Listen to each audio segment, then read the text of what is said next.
Hello, hello, and welcome back to the Heal with Grace podcast. We have another special guest today who is a licensed clinical social worker and who has also done and has continued to be in a long healing journey with his own chronic symptoms. Sean Hershey is a licensed psychotherapist who helps people use emotional and psychological modalities to heal chronic pain. And I'm excited for you to hear just how debilitating some of his symptoms are and how he fully lives his life today pretty much without them. The power of story and really helping you hear someone else go through this work, I think is only going to help you further recognize that this work works. It freaking works. If you don't know by now listening to this podcast, this is an episode that's going to help you understand that.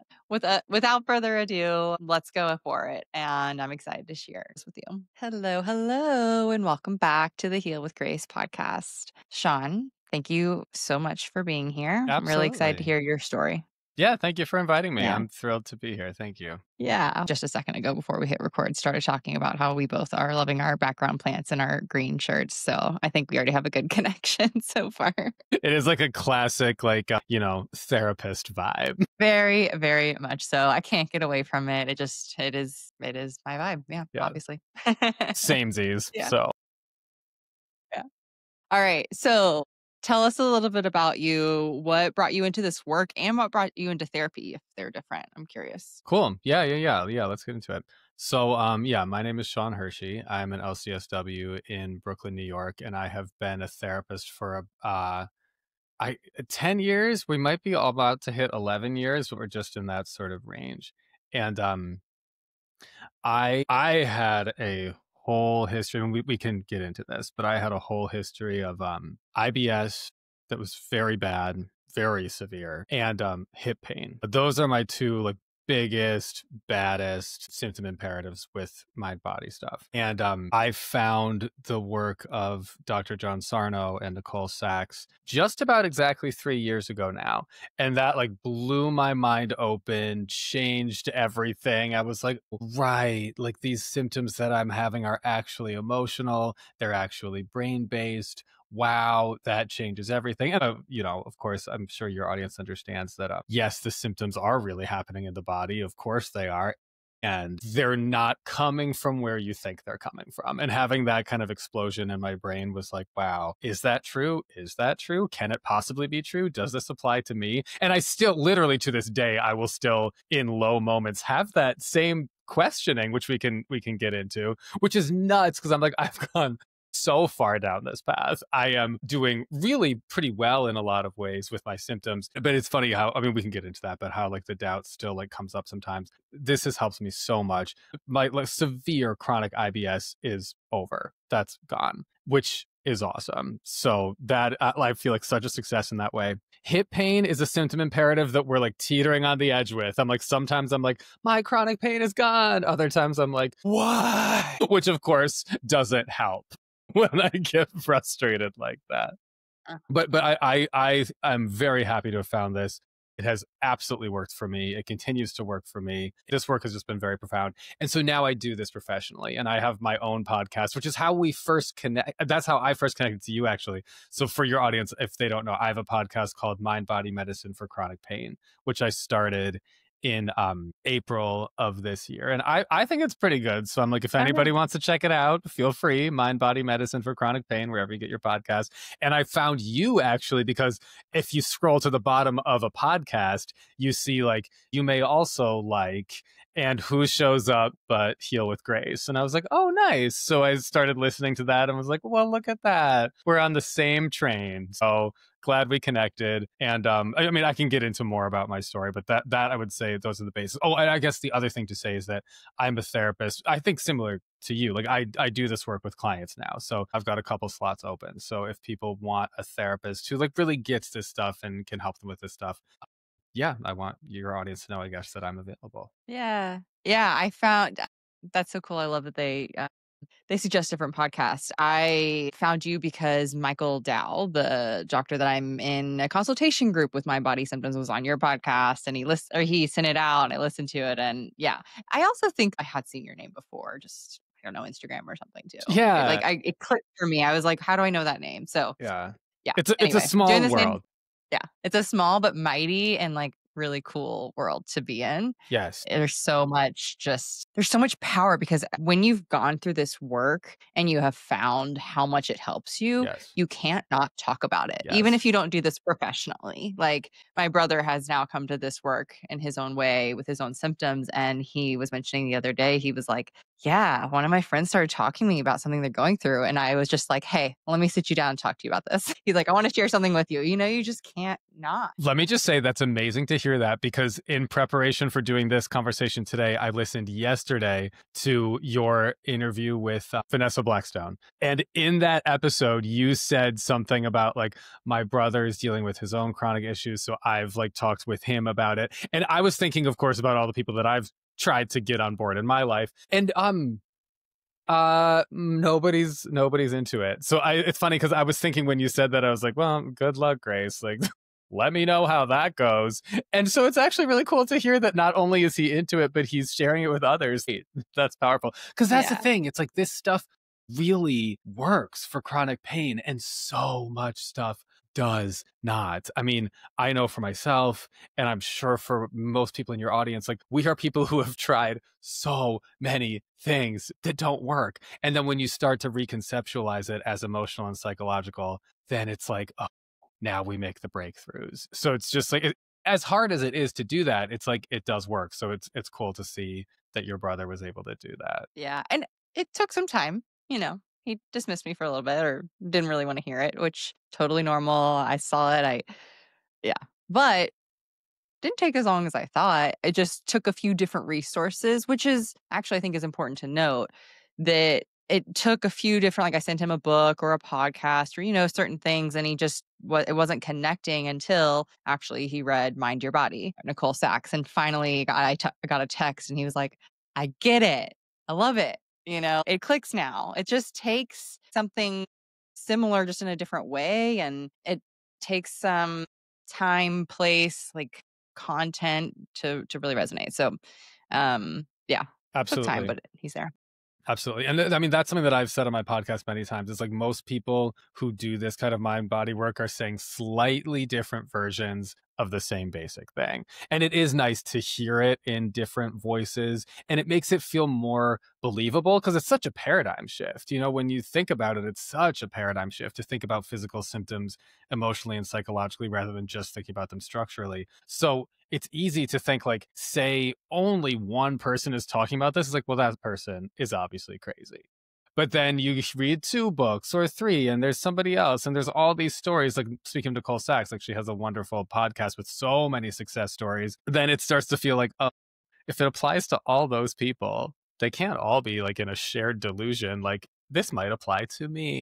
Exactly, exactly. Okay, and so I want to know a little bit more about the details of your story and how, like, what were you dealing with? How long did it take you to come to this work? Were you skeptical at first? What was that like? Especially being a therapist. Yeah. Yeah, Yeah. yeah. Okay, yeah, yeah. So let's get into it. I mean, I guess I'll start the story at the end, which I've already sort of said. I consider myself a total success, especially when it comes to IBS. I'm like, if anybody's out there and they're like, I just need to know, can you recover from IBS using mind body work? My very easy answer to that is yes. I have done it, and you can do it too. Thank you for saying that. Yes. So I'll start at the end with that one. And then, like I said, hip pain is my other. It's funny, I'm sitting here right now and like I actually was just going through annoying emotional stuff for the past few weeks, and my hip has been acting up. And I'm like, luckily today I'm sitting here and my hip is feeling lit. I feel the tiniest little tension pressure in there. And I'm like, so right now I'm saying I'm a success with the hip pain too. Either way, I know I'm a success, but I just like, I want to be real with people that that's a journey that I'm still on. A, and B, the end doesn't have to be like everything's perfect and I never experience pain ever, because that's not realistic. So I want to start at the end just so people know like what they're getting into. If you want a success story, here we go. Let's do it. There were multiple different factors looking back that clearly led to me being someone who, number one, didn't feel fully safe expressing my emotions, and number two, didn't feel fully safe being my true self.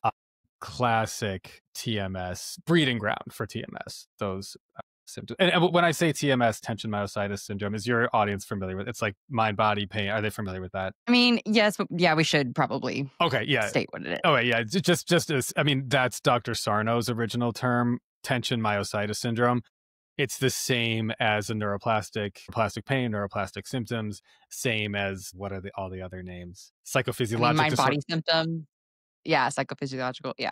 Yeah, yeah. I think Brain-based symptoms. Yeah. totally. Yeah, yeah, yeah. So it's TMS, it's just a synonym for more of the same. So I grew up in like a pretty very like right versus wrong, rigid kind of household where things were supposed to be a certain way. And I grew up gay and closeted in the Catholic Church, spent 12 years in Catholic school, which, you know, all of this was complex. Like my childhood was like really wonderful in a lot of ways. My family was great in so many ways. And the community I grew up in was like tight knit, and I felt like safe in some ways and comfortable in some ways, and also felt scared and repressed and like I didn't fit in. And in my family, I felt like I there were parts of me that were not allowed and I had to hide a lot. I share this to relate to people in your audience that many people will come to this work thinking like I don't really have trauma because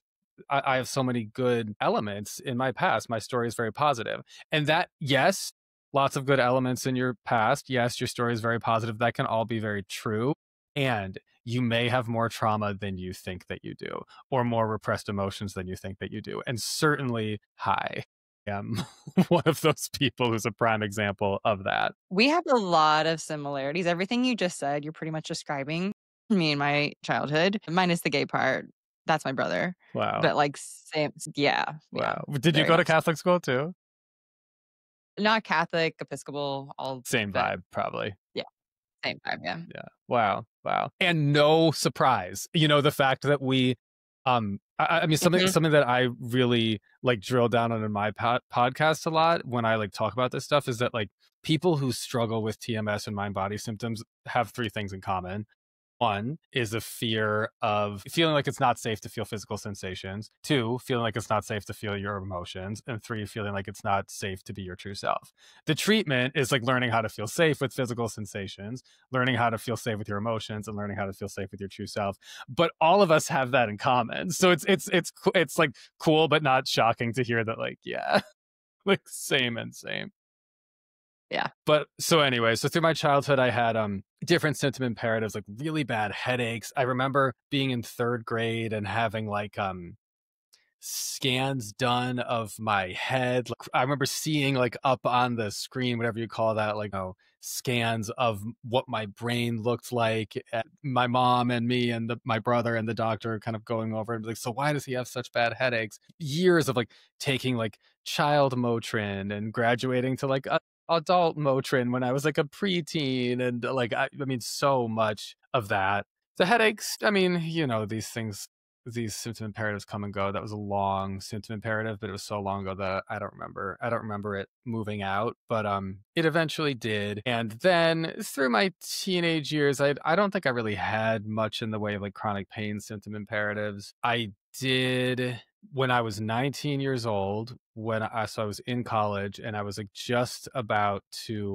I was emotionally preparing myself to like come out as gay. And I there was one okay, so my school, Beloit College in Beloit, Wisconsin, such a cute little place. You had every it was always in the spring. It was probably like April, sometime April, May.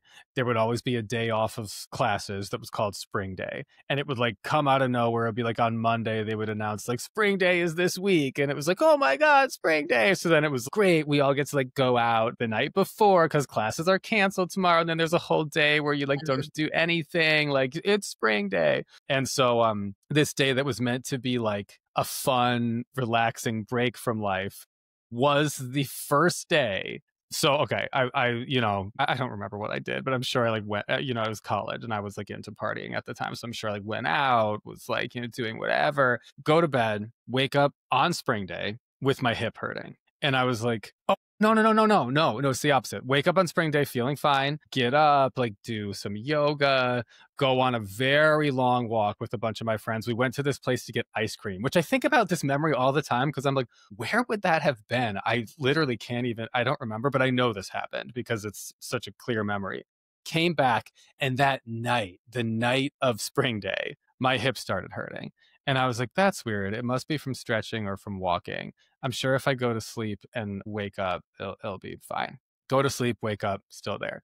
Go to sleep, wake up, still there. Go to sleep, wake up, still there. Days, weeks, months. Then it's summer, and I'm like going to see chiropractors and like, what's wrong with my hip?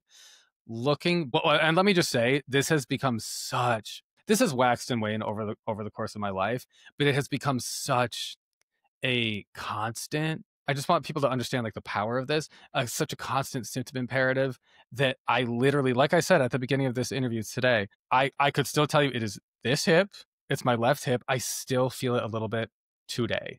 It's crazy. It's crazy. The power of this is crazy. And now look, And actually, go ahead. sorry, just for a second. I realized I obviously know what it is, but I realized you're saying symptom imperative. Can you describe that for a second Yeah, for yeah, people? yeah, yeah. That's like, anyone with a mind body symptom or TMS, uh, the symptom moves around. So sometimes, there are periods of life where it's headaches. There are periods of life where it's IBS. There are periods of life where it's hip pain. There are periods of life where it's back pain. It could be plantar fasciitis. These are like basically all symptoms that I Yeah. personally have had. Plantar fasciitis hurts so bad. Have you ever had that? No, that's not been one of mine, but thankfully, I don't want to catch it. I mean, any symptom can be bad. For me, when I had that was shockingly bad. My heart goes out to anyone who's struggling with any chronic pain, but I'm Yeah. just like really feeling like, wow, plantar fasciitis was a lot. Mm.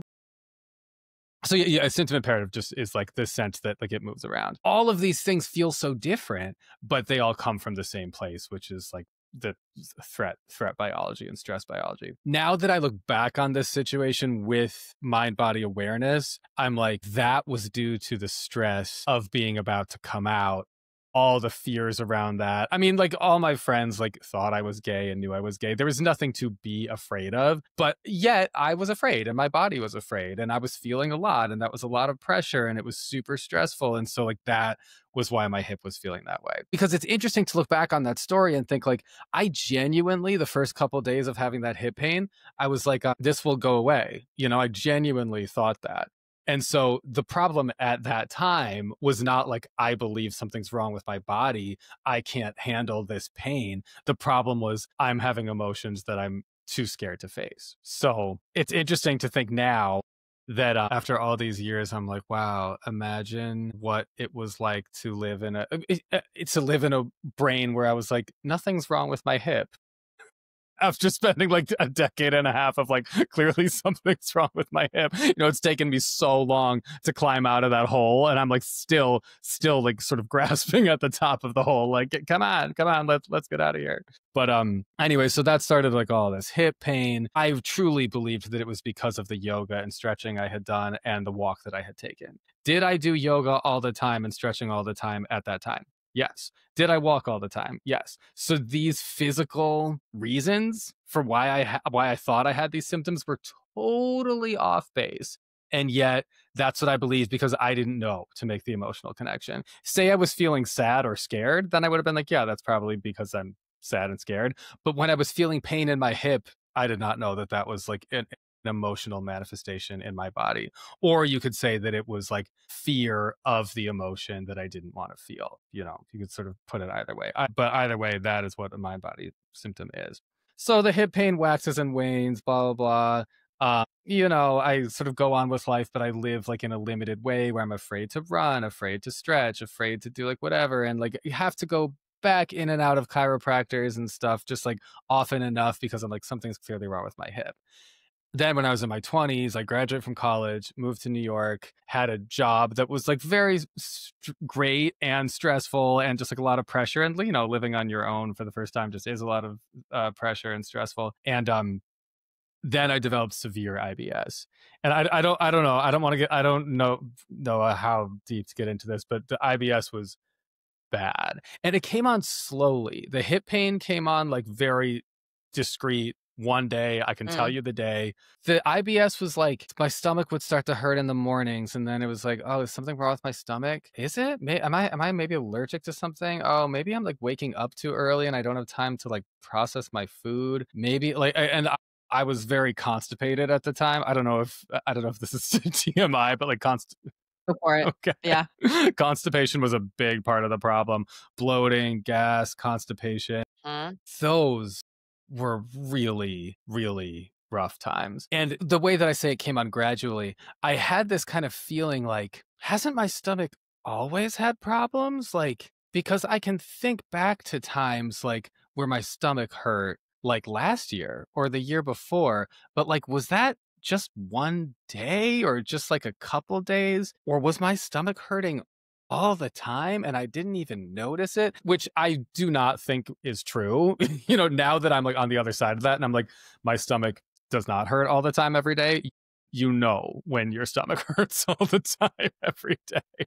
Like I would have Yeah. known that. But in this like world I was of like doubt and confusion, I was like, something's clearly wrong with me. Maybe something's been wrong with me this whole time. So, life goes on. I do all this stuff, multiple gastroenterologists, lots of different. I mean, I could, it's not even worth going down the rabbit hole of all the things that I tried. Many enemas. What is like, it's like a professional enema, a colonic. I did a few colonics. When I would do like things like that were kind of extreme, I remember like being in this awful place, getting a colonic somewhere in like Midtown Manhattan. And this woman, it's like a Saturday morning. It's just like such like classic TMS sufferer misery to be like where I could be asleep. I could be like living my life, but I'm at this stupid colonic clinic like on a Saturday morning because it was like the cheap time to like get in before the rush.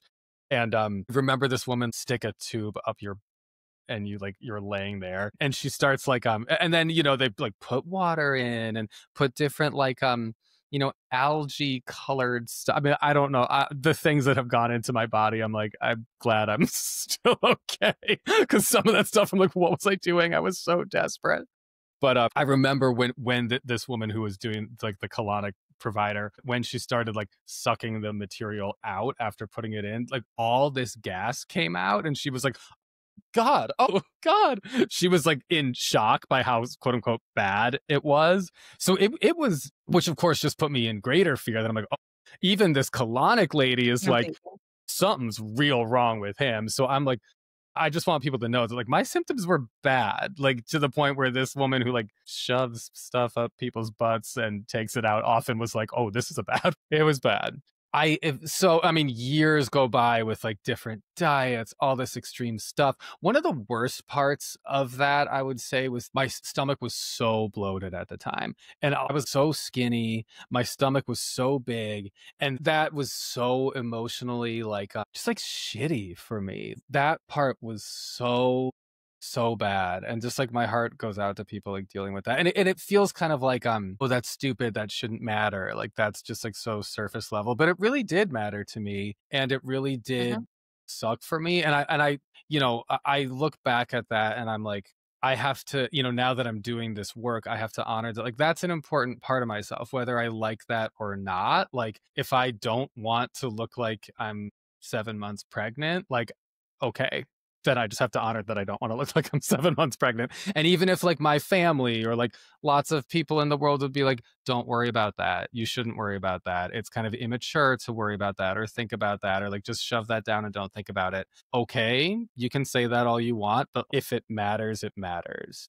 I don't think people should organize their lives around like trying to like look amazing. And like that's the point of like mind body healing is like, I'm hotter now. It's like, I mean, I wish that would be a cool outcome, but that's not necessarily the outcome. I just want to mention that because I think it's important to like drill down on the fact that like you want what you want and you care about what you care about. And even if it feels like you shouldn't, it's okay if you do. I just want to like offer that to people listening. But so then, I go through all this different stuff, all these different treatments. I finally found this program called DNRS. Have you ever heard of that? Mhm. Okay, yeah, Yeah. it's I almost did it. I didn't quite. I don't know. I didn't do it. I went on to something else at the time, but yeah. Yeah. yeah, yeah. Very familiar. And a lot of people listening to this have probably tried or are in it or yeah. Yeah, yeah. It's a brain retraining program, dynamic neural retraining system, DNRS, I think is what it stands Yeah. for. It's definitely in the family of mind body Yeah. work. I think of mind body work as having three components: one, the psychological work; two, the emotional work; and three, the work of attuning to your true self. This was part one. So it didn't have the emotional stuff and the self attunement stuff, but it was like very much like your symptoms are coming from your brain, your symptoms are coming from your stress response. Calm down, and that will help your symptoms. So I did that, and it did help me enough that IBS was still like a daily problem, but it was not a bad daily problem. So life went on. Then during the pandemic, my hip became this symptom imperative that was the bigger, and it got really bad. I mean, like, I'm thinking about where I'm at with my hip now. I want to acknowledge to your audience, like, even though I question whether I can call myself a success story, like, when I think about how bad it was, like, yeah, I'm definitely a success story, because it was really bad when it was really bad. Like my hip Yeah. hurt a lot all the time. And it was at that point that a friend of mine introduced me to the idea of mind body work by introducing me to Nicole Sachs, like her work. And Mm. so I looked at her website. I remember the day that I looked at her website, it was October of 2022. And I was like, oh, wait, if this is real, wow, wow. I remember being like very excited, scared, nervous, kind of like, I don't know if I can believe this, but like, if this is real, this would explain a lot of my problems. And I remember that night that I had looked at the website. I didn't even go deep on it. It was just at that time, the website, I still remember it had like a big banner headline that was like, the pain is not in your head, but the solution is not in your body. And Mhm. I read more about it and was like, wow, this could be amazing. And then that night I walked to the gym, and I remember my hip feeling just like a little bit looser, a little bit like less painful, a little bit more just like easy to move around than it usually did. And I was like, oh, maybe we're onto something. So then, multiple years of doing this work. I mean, the biggest things for me have been, I've done so much in terms of my own healing, but the biggest things have been, the things that I just said. It's like, first, knowing that like I'm safe in my body, which I still struggle with like all the time. Every time that I have like, symptoms return, I'm like, oh God, it's back. Which, I mean, we could get into that if we want, but I'm like, wow, Mm. like really trying to move on from that. But that's the first thing, is like feeling safe in your body, because I don't have anything wrong with my body that's causing pain. It's all emotional. And I want your audience to know, like, the same probably goes for you. So the first thing. Second thing, feeling safe with my emotions, which okay, yes, this has been huge. Going back to what you said about being a therapist, I came into this thinking like the emotional stuff doesn't apply to me because I am a therapist. I've been in and out of a lot of my own therapy, and I'm like, I'm not afraid of my emotions, so like that part is not a problem. Wrong. Very wrong. Same, same. Yep. Okay, let's do you next.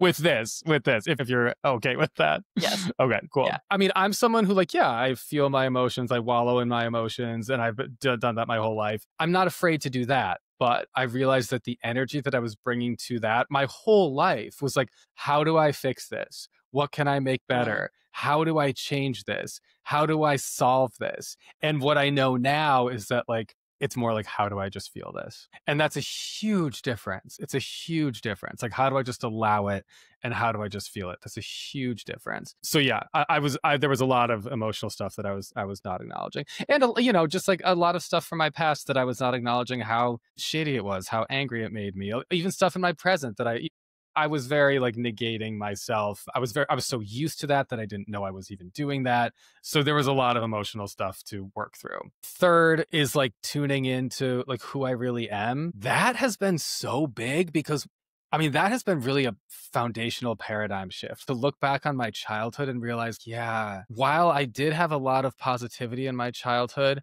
it was not really like, nobody really like helped me develop my own sense of self, like just allowing me to be who I am. Most of my childhood was much more focused around like shaping me to be a certain way, which is subtle, but it has been very profound for me, and unfortunately was like very honestly profoundly damaging, like not to be like just allowed to be me, allowed to be for me to internalize a sense of curiosity about myself and get to know myself, because what I did internalize was like, don't like this is bad, that is bad, don't do this, don't think that, don't feel that, and all that trying to shape myself really screwed my life up and screwed my body up. And like now I've learned cognitively I have to allow myself to be myself, and I'm working on internalizing that all physically. And as I work on internalizing that physically, my hip is very happy that I'm doing that. Like this stuff really truly works. So yeah, I would say those are the basics. Can you describe that, especially that last part about attuning to yourself and living from more an authentic place? Someone getting into this work, I think that usually is the maybe last tier that they get to, right? You're so right. Usually brain training is kind of the first thing that people start with and then realize, oh, there's probably some more emotional work here. Oh, okay, it's all the above, right? How do you describe to people like what is it that attuning to your authentic self, how does that actually help the physical body? Yeah. Okay. Pain is a danger signal. Like that is like a basic fact that pain and symptoms are danger signals. So the question is like, if we start with why would believing there's something wrong with your body cause pain? Because believing something's wrong with your body feels like danger to the body. So that causes pain. Why would emotions cause pain? Because if you don't want to feel your emotions and you're afraid of your emotions, when your emotions rise, yeah, you're not going to want to feel them, and they're going to feel dangerous to your mind body system, so that's going to cause a danger signal. So yeah, so let's look at number 3. Why would not being true to your authentic self cause a danger signal in the body? I think of it in 2 ways. One is that if you are not tuned in to who you are, and you that means you're like repressing who you are, and who you are is like wherever you go, there you are. So that is going to be with you all the time, no matter what, no matter where. And if you are fighting to like keep yourself down and not be this way and not want that and not need this and like don't think like that and don't feel this, if you're fighting that all the time, those things are there no matter what. Like none of us can control that. I wouldn't it be if I could control exactly who I was, I would be such an awesome person. But like but I Yeah. can't. And so like, I am awesome exactly as I am, but that's but it's harder to accept me exactly as I am versus exactly who I think I would want to be. You know what I mean? So if you're not accepting who you are, you're fighting that all the time, and as it's rising, it's like it scares you and it causes a danger signal. So that's the one side. The other side is that if you're not acknowledging who you are, you're not doing the right things for yourself. Like maybe you're not in the right career. Maybe it could be big things like that. Maybe you're not in the right relationship. It could be smaller things, just like maybe you're constantly doing too much. You're constantly like doing more than you can handle. You're not listening to yourself. Something that I do, which is such a small example, is acid reflux is one of my symptom imperatives that I'll get just like here and there. And when I get it, it's like really extreme.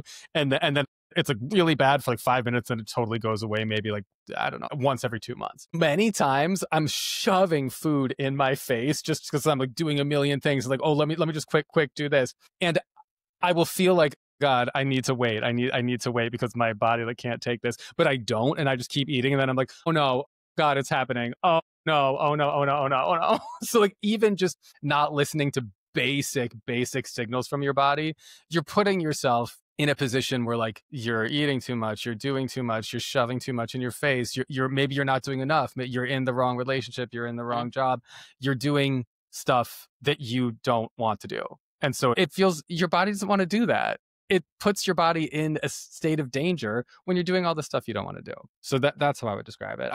What do you think? Yeah. No, I think that was a great description. Find that to your point, a lot of times it can be subtle, right? I mean, it can be subtle. It doesn't have to be in these big ways of I'm living a completely opposite life than what I should be living.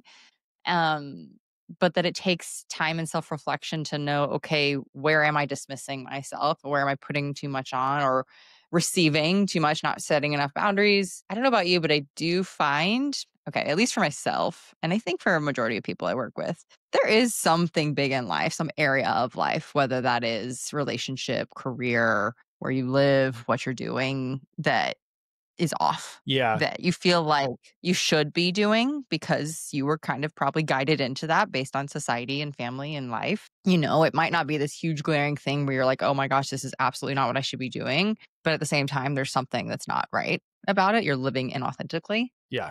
Yeah. And sometimes that's hard, I feel like, to acknowledge. At least I can see that in some people and just recognize that they're not ready to see it yet. And that's okay. Yeah. It's scary. It's Yeah. really scary to acknowledge that. Totally. Totally. Yeah, absolutely. That is an interesting question, like, because Yeah. there's the logic, like, you don't have to change anything about your life to recover from mind body symptoms. But then I'm totally with you that, like, I've had to make a lot of changes in my life. And I'm like, well, maybe like over the course of my life, I assume that I will have to listen to my body and make more changes, you know? So that's an interesting duality because maybe some people don't have to make changes. I haven't made any drastic changes in my life, but I've made like drastic changes to my mindset and to like how I act. So yeah, that is a hard one. Well, okay, can I ask you, when you were talking about like the emotions coming to this work as a therapist, and you were thinking like, I don't have any, whatever it was, the narrative is like, my emotions are fine.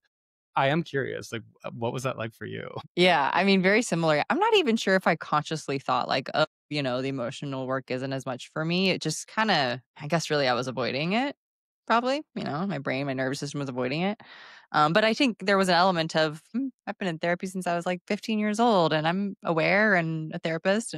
But it wasn't until I recognized that it's not that I can't feel. Actually, yeah, there's an element of that. I wasn't fully allowing myself to go in the places, the feelings that I needed to, but it was the emotions I thought maybe didn't apply to me, like the deeper anger, the despair, the grief that I probably thought like, oh, I don't need to feel that because then I would be angry about a family member or a past relationship. And they're not these horrible people. I don't need to be that angry at them. But it's that unconscious driven emotions that I didn't recognize were I wasn't feeling or wasn't truly aware of, allowing myself to go there. Yeah. So that was a huge pivotal point for me of recognizing I can feel those things and actually kind of have to get myself into feeling those sometimes to allow it to be there. And it doesn't mean that everything is horrible and these people are horribly bad and hurt me or whatever the situation is, Mhm. right?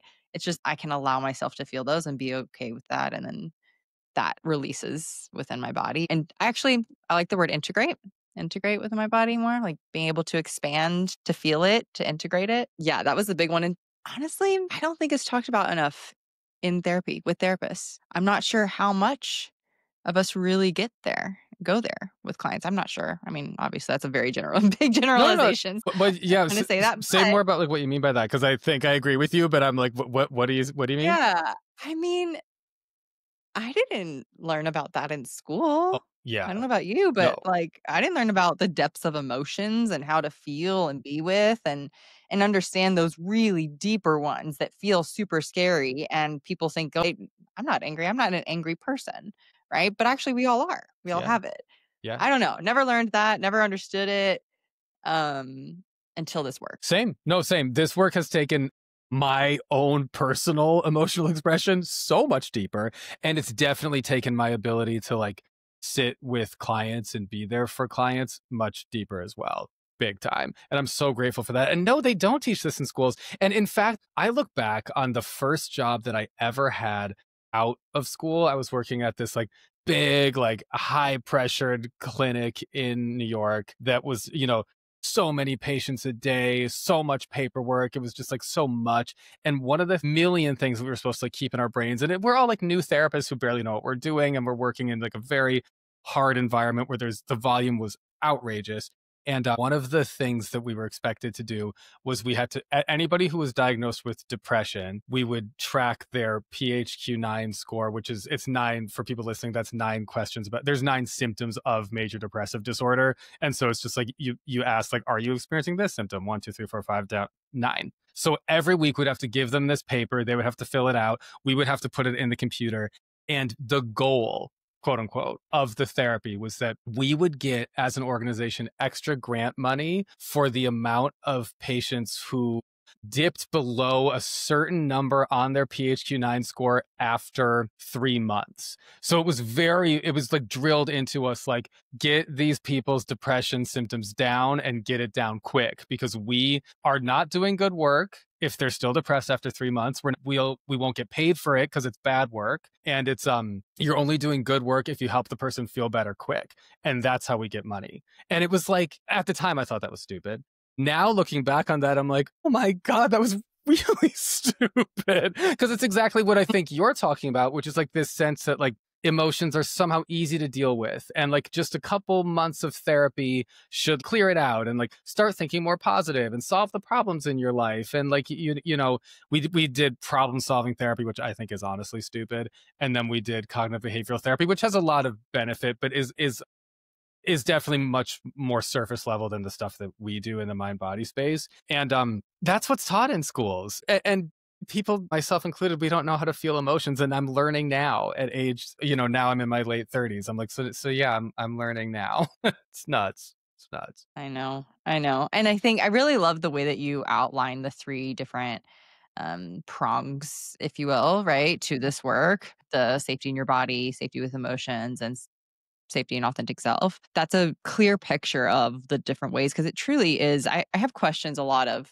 do you think I can just do the brain training, or I've done this program, but I don't know if it fully works? Like what element works? Or, you know, some people talk about brain training only, and some people talk about nervous system regulation, emotions, like what's true. And I say the same thing as like it's all of the above, honestly, at least in my experience and the way that I approach it too. So Yeah. yeah. Same. Yeah, same.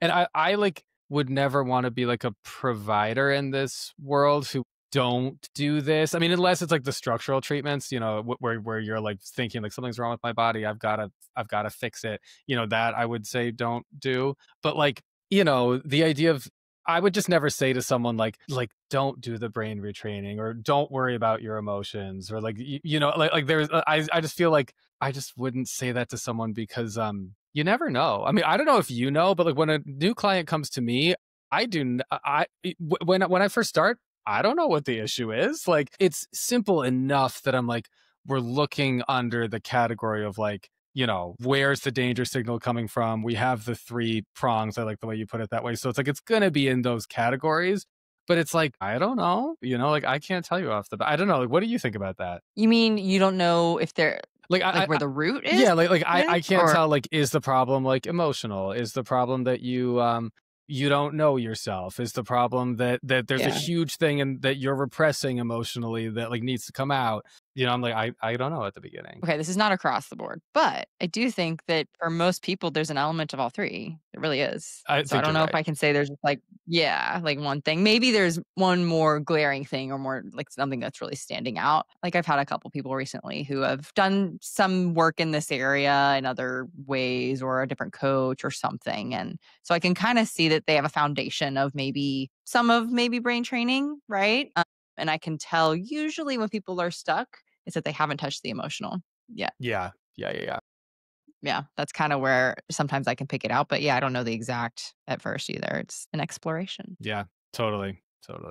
Yeah. Okay, I feel like we could have talked a lot more. And we didn't even get to you talking about, okay, how does doubt play into all of this? Right? So, okay, is there a brief way that we can talk about that real quick? Yeah, let me see if I can just do it quick. Can you make it quick? I'm not If good at not, speaking I'll briefly, but say let yeah.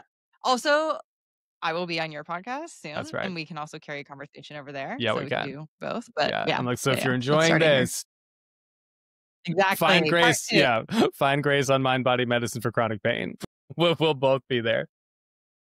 Uh-huh. But I mean, I would just say briefly, Yeah. over the past like 2 weeks, I would say, have just like been dealing with annoying emotional stuff, and got like, and my hip has been acting up. And you know, I'm in a place now where like most of the time my hip is like pretty good, get twinges, some days it hurts, but it's like, you know, pretty good. And then like a lot of times it's just kind of there, not a big deal. Like I don't think about it, I don't notice it, because it's just not in pain. You know, like a lot of times I really am just like doing pretty well with the hip. But for the past couple weeks, I was really not. And it took a while for me to even really make sense of like, what is this? Why am I feeling this way? And then I was like, oh my God, it's this emotional thing. And then I was like, okay, I felt through that emotional thing and now I feel better. And I did feel better for like a day or two, but then it kept hurting. Then I was like, why is this still happening? And then a couple days later, I was like, oh my God, it's because this same emotional thing, I thought I felt through it, but there's so much more there. Like, who am I kidding myself? Like what? I will say in this process where I had many days in a row where my hip was hurting, I myself was like, wait, this has gotten better, right? Like, am I wrong? Like, I really believed that this was getting better. And in some cases, I have believed that it was better. And now here I am, days and days in a row where it's hurting. Like, has this helped me at all? You know what I mean? Which then I start thinking Mhm. like, wait, this is all crazy. Like, what if this doesn't really work? Like, now I like do this professionally for my career and like it doesn't work for me. Doesn't work for anyone. And then I'm like deep in these like doubt spirals. And then I had that whole thought process one night that was a very kind of like, oh my God, what is happening? Oh my God, what's wrong? And then I mean, I woke up the next day, was like, you are being completely ridiculous. Like, I mean, just look at your life. Look at how much better your life. Like, come on. Like, and then I keep a little gratitude journal with like every day I'll write down just like 3 little things I'm grateful for. So many of the recent days, like, I mean, for the past several months have been just like sprinkled in there's like, so glad my hip didn't hurt at all today. So grateful for a very low hip pain day. Barely felt it at all. And I'm like, I did not make all of that up. All the things that I can do now that I couldn't do before, I'm not making that up. Like this stuff really does work. So I just want to, I did want to throw that out there for people that even for me, where I'm like, I have a whole podcast about this and I do this professionally. And I'm thinking to myself, like, I'm a complete fraud. None of this even works, but it does. That was just a deep doubt spiral. It does work. Thank you for naming that. I have said probably in very similar words the same thing on here too. I've had the same feelings, especially, yeah, over the past year. A couple of different things have come up where I am like, I'm a fraud. I don't know what's happening. Like what's going on with my body? I don't know what I'm doing anymore. I can't help people. Blah, blah, yeah, all the things. It's true. We can't be perfect. This is I love, actually, I forgot who exactly said this first, but it's a human condition. Everyone has some sort of mind body symptom. Yes, Some of us a little more chronically than others, but yeah, it's a human condition. So we're always going to have some sort of message sent to our body, our physical body that is more emotionally based. totally. Yeah. Yeah. Yeah. Yeah, it's just about keep going. Totally, Yeah. totally. And thank you. It's good to know that I'm not alone in that. And of course, I'm not alone in that, but it's good to hear you say that. And I think it's good for your audience to hear that, to hear us say that, because like, even for us, like we do this professionally, we've both experienced so much like progress, results, healing as a result of Mhm. this work. Mhm. And yet still, when the symptoms act up, there's a part of the brain, like doubt is very powerful. There's a part of our brains that says like, this doesn't work at all. This doesn't work at all. That's wrong. It does work. And I just want your audience to take that in like, okay, it does work. We think that too. Just because you think it doesn't mean it's true. Your brain is literally primed to look for what's wrong. So it's going to keep doing that. It's going to keep doing that. So Good point. just remember. Good So point. thank you. Yeah. Yes. All right, Sean. I really have loved this conversation. Thank you for sharing your story. It's really powerful to hear how far you've come. And yeah, the fact that you're imperfect and it's not going to be like you're not healed forever, Yeah. Yeah. but that you keep working with it. Yeah. I think you mentioned in the beginning, like where people can find you. Is there anything else you want to mention about Yeah, that? yeah, yeah. I right. I Yeah. guess I did say that.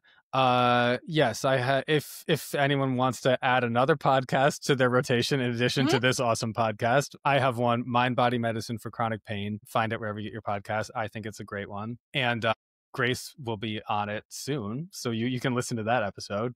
And if you're looking for a therapist, that's something that I also, of course, offer. My website is mindbodymedicineforchronicpain.com, which I recognize is very long. SeanHershey.com, SeanHershey will take you to the same spot. So, yeah. I'm also on Instagram, Amazing. My Gay Therapist. I don't love Instagram, but I do post on there often enough. So, My Gay Therapist, if you want to follow me there. Awesome. All right. Thank you again, Sean. And we will speak to you all soon.